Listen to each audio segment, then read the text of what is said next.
Hello दोस्तों, मैं अंकित सिंह आप सभी लोगों का विजडम हब स्टडी पर स्वागत करता हूं। दोस्तों, इस वीडियो के माध्यम से मैं आप लोगों को एक टूल किट के माध्यम से समझाऊंगा पेट्रोल और डीजल की कीमतें कैसे आगे बढ़ी हैं। ये पेट्रोल और डीजल की कीमतें मोदी सरकार, मनमोहन सिंह सरकार और अटल बिहारी वाजपेयी की सरकार में कितनी थी और आज कितनी हो गई है।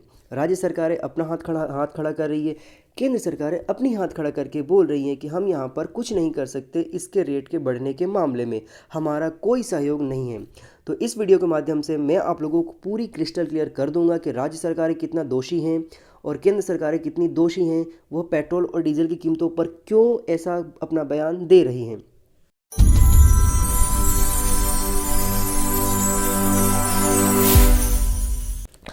पेट्रोल और डीजल की कीमतें मध्य प्रदेश में और राजस्थान में आप देखेंगे कई जगहों पर सैकड़े को पार कर चुकी है।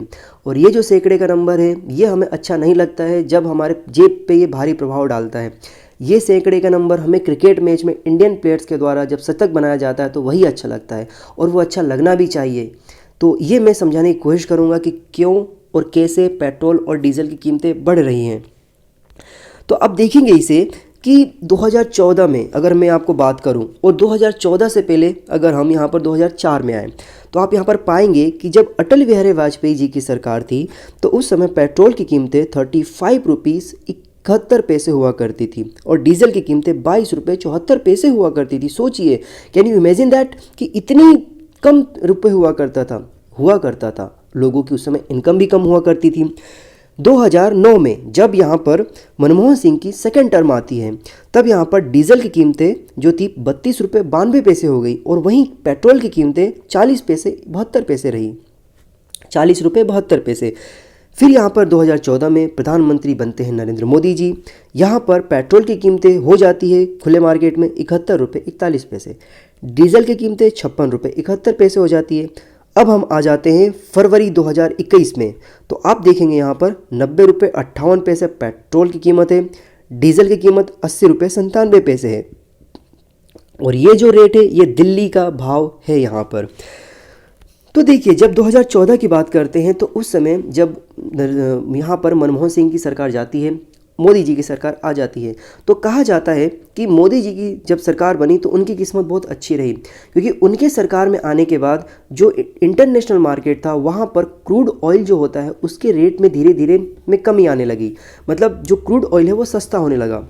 अब आपको मैं समझाता हूँ कि क्रूड ऑयल होता क्या है। तो देखिए, क्रूड ऑयल जो होता है उसी से हमारा जो जितने भी फ्यूल के पदार्थ हैं वो बनते हैं। एक क्रूड ऑयल जो होता है वो 106.85 डॉलर का एक बैरल क्रूड ऑयल आया करता था। तो एक बैरल क्रूड ऑयल में 159 लीटर क्रूड ऑयल होता है इंडियन करेंसी में, अगर मतलब इंडियन वॉल्यूम में अगर हम माने उसको इंटरनेशनल वॉल्यूम में। तो ये जो 159 लीटर जो आपका क्रूड ऑयल है इससे बहुत सारे प्रोडक्ट बनते हैं। इसका जो सबसे अच्छा प्रोडक्ट होता है वो पेट्रोल होता है, फिर डीजल होता है, गैसोलीन होता है, मोम बनते हैं, पैराफिन मोम बनता है और सबसे लास्ट में जो इसका स्लज बनता है उससे सड़कों पे जो आपका डामर बिछाया जाता है वो बनता है। मतलब क्रूड ऑयल से निकला हुआ एक एक पदार्थ यूज़फुल होता है। तो 2014 में $106 में आया करता था एक क्रूड ऑयल। और मोदी जी की किस्मत इतनी अच्छी रही कि उनके आने के बाद इसके रेट और कम होते गए और ऐसे भी हुए कि इसका रेट आज के समय में सैकड़े से भी कम है। फिर भी हमें फ़ायदा नहीं हो रहा है। देखिए, जो 2014 से अगर हम कंपैरिजन करें आज के वर्तमान की तो क्रूड ऑयल की कीमतों में लगभग 40% की गिरावट आ चुकी है। लेकिन जो फ़ायदा इस क्रूड ऑयल में गिरी हुई गिरावट का इंडियन पब्लिक को मिलना चाहिए था वो पब्लिक को नहीं मिल पाया। सरकार इसका ज़्यादा फ़ायदा उठा ले रही है। तो वो कैसे उठा रही है तो आप इसको इस प्रकार से समझिए। देखिए, मई 2014 में बता चुका हूँ 106.85 डॉलर का यहाँ पर एक बैरल आया करता था क्रूड ऑयल। उस समय पेट्रोल की कीमतें 71 रुपये 41 पैसे हुआ करती थी, डीजल की कीमतें 56 रुपये 71 पैसे हुआ करती थी। अब आप इसको 14, 15, 16, 17, 18, 19 और 20 में जब आएंगे आप तो आप देखेंगे कि मई 2020 में 30 रुपये 61 पैसा पर बैरल हो गया था। मतलब 159 लीटर जो है वो आ जाता था 30.61 डॉलर में, ठीक है। और पेट्रोल की जो कीमतें थी उस समय हुआ करती थी 69.59 रुपये में और डीजल होता था 62 रुपये 29 पैसे में। आज हम बात करें 2021 के फरवरी महीने में तो यहाँ पर क्रूड ऑयल $62.88 पर बैरल हो गया है और पेट्रोल की कीमतें ₹90.58 चल रही है और डीजल की कीमतें ₹80.97। मतलब यहाँ पर जो आप कंपैरिजन करेंगे मई 2014 से फरवरी 2021 में, तो इनके जो रेट्स हैं उनमें 40% की गिरावट आ चुकी है, जैसा कि मैंने आपको स्पष्ट कराया था पहले। तो अब हमें समझना होगा कि ऐसी क्या बात है, ऐसी जनता की इतनी किस्मत क्यों ख़राब है कि उसको फ़ायदा नहीं हो पा रहा है। तो देखिए, यहाँ पर फ़ायदा ना होने के जो कारण है उसमें सबसे ज़्यादा कारण है टैक्स का। तो टैक्स का जो वेटेज है वो इतना बढ़ गया है कि उसका फ़ायदा जनता को नहीं मिल पा रहा है। 2014 में जब मोदी जी की सत्ता आई थी उस समय क्या था कि जो पेट्रोल पे जो टैक्स लगता था वो लगता था 34% और डीजल पर 22% लगता था। आज वही टैक्स का जो मात्रा है वो 2.5 गुने से भी अधिक बढ़ गया है। पेट्रोल पर 64% का टैक्स लगता है और डीजल पर 58% का टैक्स लगता है। इसको आप एक उदाहरण के माध्यम से समझिए जो कि जीवंत उदाहरण है। क्या था कि पहले पेट्रोल और डीजल जो हुआ करता था 2014 के समय, उस पर बेस प्राइस जो होता था वो होता था अधिक, तो टैक्स कम होता था, फिर भी पेट्रोल की कीमतें इतनी नहीं हुआ करती थी। आज क्या हुआ है कि आज बेस प्राइस तो कम कर दिया गया है लेकिन टैक्स की मात्रा को बढ़ा दिया गया है। उससे सरकार के पास बहुत ज़्यादा रेवेन्यू कलेक्शन हो रहा है। तो 2014 मई में क्या होता था कि बेस प्राइस 47.13 रुपये हुआ करता था। केंद्र सरकार उस पर टैक्स लगाती थी ₹10.38। डीलर कमीशन होता था। डीलर कमीशन क्या होता है, तो देखिए, आपने जब जितने पेट्रोल पंप पे जाते हैं भरवाने के लिए, तो एक पेट्रोल पंप मालिक जो होता है जब वो पेट्रोल को 1 लीटर सेल करता है तो उसको वहाँ पर ₹2 की कमाई हुआ करती थी 2014 में। और जो राज्य है उस पर टैक्स लगाता था, तो राज्य उस पर ₹11.90 टैक्स लगाता था। तो कुल मिलाकर के व्यक्ति को 1 लीटर पेट्रोल ₹71.41 में पड़ा करता था। फरवरी 2021 में अगर हम देखें इसको, तो बेस प्राइस जो है वो ₹32.10 कर दिया गया है। ठीक है, यहाँ पे ₹15.04 का सीधा अंतर आ रहा है। केंद्र सरकार इस पर टैक्स लगा रही है ₹32.90, मतलब बेस प्राइस से अधिक हो गया है टैक्स यहाँ पर केंद्र सरकार का। डीलर कमीशन बढ़ाई गई है, ₹3.68 हो गया है, मतलब यहाँ पर ₹1.68 बढ़ा दिया गया है पिछले आप समय में देखेंगे तो। राज्य सरकार टैक्स लगा रही है ₹20.61, तो कुल कीमत हो जा रही है 89.29 मतलब यहाँ पर बेस प्राइस फिक्स है, डीलर कमीशन फिक्स है, वेरी कौन करता है, राज्य का टैक्स और केंद्र का टैक्स। तो इनमें कितना मात्रा बढ़ाया गया है आप यहाँ पर स्पष्ट देख सकते हैं। और इसी प्रकार डीजल का भी रेट कुछ इसी प्रकार से बढ़ाया गया है। अब देखिए, जो आप वेरिएशंस देख रहे हैं टैक्स के माध्यम से, तो ये टैक्स जो होता है इसे बोला जाता है एक्साइज ड्यूटी। राज्य सरकारें लगाती हैं और केंद्र सरकारें भी लगाती हैं। तो राज्य सरकार, अगर केंद्र सरकार की हम बात करें तो 2014 से लेकर के 21 तक ये जो एक्साइज ड्यूटी है 13 बार बढ़ाई जा चुकी है और 3 बार मात्र घटाई गई हैं। कितनी बार? 13 बार बढ़ाई गई है और 3 बार घटाई गई हैं। जब मोदी जी की सरकार आई थी 2014 में, उस समय पेट्रोल पर ₹10.38 का यहाँ पर एक्साइज ड्यूटी लगाई जाती थी और डीजल पर ₹4.52 की एक्साइज ड्यूटी लगाई जाती थी। ठीक है, और यही ड्यूटी आज के समय वर्तमान में 2020 में अगर हम बात करें तो 1 लीटर पेट्रोल पर जब आप लेने जाते हैं तो ₹32.98 का यहाँ पर एक्साइज ड्यूटी लगता है पेट्रोल पर, और डीजल पर यहाँ पर लगता है 31.85 का यहाँ पर एक्साइज ड्यूटी। और ये जो मैं आपको परसेंटेज बता रहा हूँ ये 2014 से 2021 में 7 गुना बढ़ चुका है। ठीक है, इसके बाद देखिए, ये तो केंद्र सरकारों की बात होगी। अब राज्य सरकारें भी अपना इस पर टैक्स लगाती हैं, तो राज्य सरकारें इस पर वे भी अपना एक्साइज ड्यूटी लगाती हैं। ठीक है, तो petroleum planning and analysis cell, जिसे हम PPAC कहते हैं, के मुताबिक 2013-14 में सिर्फ एक्साइज ड्यूटी से सरकार को 77,982 करोड़ रुपए की कमाई होती थी, जो कि वर्तमान में 2019-20 के आंकड़ों के आधार पर 2.23 लाख करोड़ रुपए से अधिक की कमाई हुई है। कहाँ एक समय हजारों में होती थी कमाई और आज वहीं लाखों में कमाई हो रही है टैक्स के माध्यम से। तो ये समझ सकते हैं हम कि किस प्रकार से सरकारें इस पर टैक्स कमाती हैं।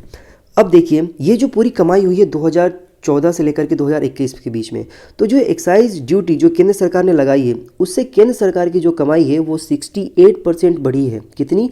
68% बढ़ी है। जहां 2014 में ₹1 कमाती थी केंद्र सरकार पेट्रोल डीजल पे, वहीं आज ₹68 कमा रही है। आप इस प्रकार से समझ सकते हैं। ठीक है, अब देखिए, अब राज्य सरकार की अगर हम बात करें तो राज्य सरकारों ने भी अपना टैक्स का जो दायरा है वो बढ़ाया है। वो कैसे बढ़ाया है? क्योंकि राज्य सरकारों के पास भी यही एक संसाधन होता है, क्योंकि पेट्रोल और डीजल ये डेली यूज़ करने वाले एक सोर्स है, फ्यूल है, जिसके माध्यम से पब्लिक ट्रांसपोर्ट चलती हैं। तो केंद्र सरकार और राज्य सरकारों ने अपने टैक्स कैसे बढ़ाए, मैं आपको एक उदाहरण देता हूँ राजस्थान का। राजस्थान में 2014 में जो टैक्स वसूल किया जाता था वो पहले कम था, तो अब क्या था, अब जो टैक्स के साथ साथ इन्होंने वेट और सेल्स टैक्स ये दो और इंक्लूड कर दिए। तो पेट्रोल पर राजस्थान सरकार 38% टैक्स लगाती है और डीजल पर ये 28% का टैक्स लगा देती है। ठीक है, इसके बाद देखिए मणिपुर, तेलंगाना और कर्नाटका, यहाँ पर जो टैक्स लगता है पेट्रोल पर वो लगता है 35%, और इसके साथ साथ मध्य प्रदेश में भी 33% का यहाँ पर वेट टैक्स लगता है। तो जो वेट टैक्स होता है ये राज्य सरकारें अपने हिसाब से लगाती हैं और केंद्र सरकारों का फिक्स होता है, जो कि मैं आपको बता चुका हूँ। ठीक है, तो आप देखते हैं कि कई राज्यों में कुछ पेट्रोल और डीजल की कीमतों में थोड़ी बहुत वेरिएशंस होता है। तो वेरिएशंस कहाँ से होता है? तो वो वेरिएशन राज्य द्वारा जो लगाए जाते हैं वेट टैक्स उसके द्वारा होता है। कोई राज्य का आप देख रहे हैं 38 है, किसी का 35 है, किसी का 33 है, तो उससे थोड़ा सा ये वेरी करता रहता है। इसके बाद ऊपर से सेस लगा दिया जाता है, और वो सेस होता है वो होता है किसी प्रोग्राम के लिए या कोई योजना के लिए लगा दी जाती है। स्वच्छता योजना के लिए लगा दिया जाता है 50 पैसे का टैक्स, सड़क निर्माण का 50 पैसे का टैक्स या कुछ पैसे का टैक्स, तो वो वेरी कर जाता है उस राज्य के पर्टिकुलर क्षेत्र में। अब देखिए पेट्रोल और डीजल पर वेट और सेल्स टैक्स से राज्यों की जो कमाई होती है राज्य सरकारों की वो किस प्रकार से हो जाती हैं।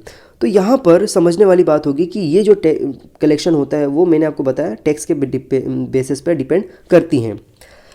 अब देखिए यहाँ पे ये तो सरकारों के लिए फ़ायदे की बात हो गई। अब जो सरकारी कंपनियाँ हैं वे भी कहीं ना कहीं फ़ायदा घाटा नुकसान तो चल रहा होगा। तो देश की जो 3 सबसे बड़ी कंपनियाँ हैं जो कि ये सारा कार्य करती है तेल को निकालने का, बेचने का, संभालने, उसको जो होता है रिफाइन करने का, ये सारी चीज़ों को संभालती हैं वो। तो देश की जो 3 बड़ी कंपनियां हैं, एक का नाम है इंडियन ऑयल कॉरपोरेशन, दूसरे का नाम है भारत पेट्रोलियम और तीसरी का नाम है यहाँ पर हिंदुस्तान पेट्रोलियम। ये तीनों कंपनियां सारा सप्लाई करती हैं। तो इन तीनों कंपनियों का जो नेट मुनाफा है उसमें बहुत ज़्यादा बढ़ोतरी हुई है। तीनों कंपनियों ने दिसंबर 2019 में 4,347 करोड़ रुपए का मुनाफा कमाया था। ठीक है, और ये जो मुनाफा है दिसंबर 2020 में इनका मुनाफा बढ़ करके 10,050 करोड़ रुपए का हो गया है। तो आप देख सकते हैं कि 2 गुने से भी अधिक इन लोगों को मुनाफा हुआ है। और इस साल हिंदुस्तान पेट्रोलियम का मुनाफा है जो 215% हुआ है, वहीं भारत पेट्रोलियम का जो मुनाफा है 120% बढ़ा है। तो आप समझ सकते हैं कि ये कंपनियां किस प्रकार से अपना मुनाफा दर्ज करा रही हैं। आप आंकड़ों को देख सकते हैं। ठीक है, तो ये जो महत्वपूर्ण चीज़ें हैं ये आप लोगों को समझाने में कोशिश करेगा किस प्रकार से जो देश है वो पेट्रोल को वेरी करा रही हैं। अब यहाँ पर मैं थोड़ा सा आपको और कंपैरिजन करा देता हूँ हमारे देश से और हमारे जो नेबर कंट्री से, उनमें पेट्रोल डीजल की कीमतें क्या चल रही हैं।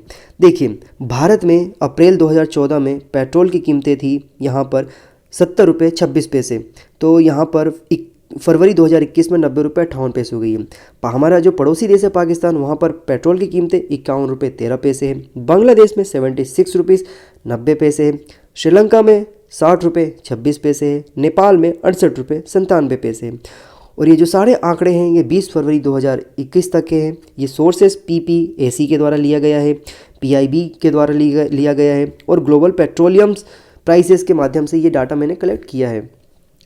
तो आपको यहाँ पर स्पष्ट रूप से समझ में आ रहा होगा कौन यहाँ पर दोषी है पेट्रोल डीजल को लेकर के। मेरी यहाँ पर कोई प्रतिक्रिया नहीं है। मैंने जो भी रिसोर्सेस हो सकते हैं उन कंटेंट का यूज़ करके आप लोगों को समझाने की कोशिश करिए। अब यहाँ पर आपके विचार जो है आमंत्रित है, आप कमेंट सेक्शन के माध्यम से बताने की कोशिश करिए कि इस पेट्रोल और डीजल की कीमतों को लेकर के राज्य सरकारें दोषी हैं, केंद्र सरकारें दोषी हैं या दोनों संयुक्त रूप से दोषी हैं। और अगर ये बढ़ रहा है तो क्या कारण है इसके, ये अपने अपने आपके विचार जो है वो आमंत्रित है हमारे कमेंट सेक्शन में। इस वीडियो को यदि आप फेसबुक पर देख रहे हैं तो वहाँ पे शेयर करिए, यूट्यूब पर देख रहे हैं तो वहाँ पे शेयर करिए। और मैं आप लोगों से गुजारिश करूँगा कि आप हमारे यूट्यूब चैनल को सब्सक्राइब कर लीजिए ताकि आने वाली अपकमिंग वीडियोज़ के लिए आपके पास नोटिफिकेशन आ जाए। और हम इसके साथ साथ और भी बहुत ही एक्साइटमेंट कोर्सेज लेकर के आने वाले हैं जो कि आपको बहुत ज़्यादा यूज़फुल करेंगे चीज़ों को समझने में, पढ़ने में। Thank you so much for watching this video. Have a good day. जय हिंद, जय भारत।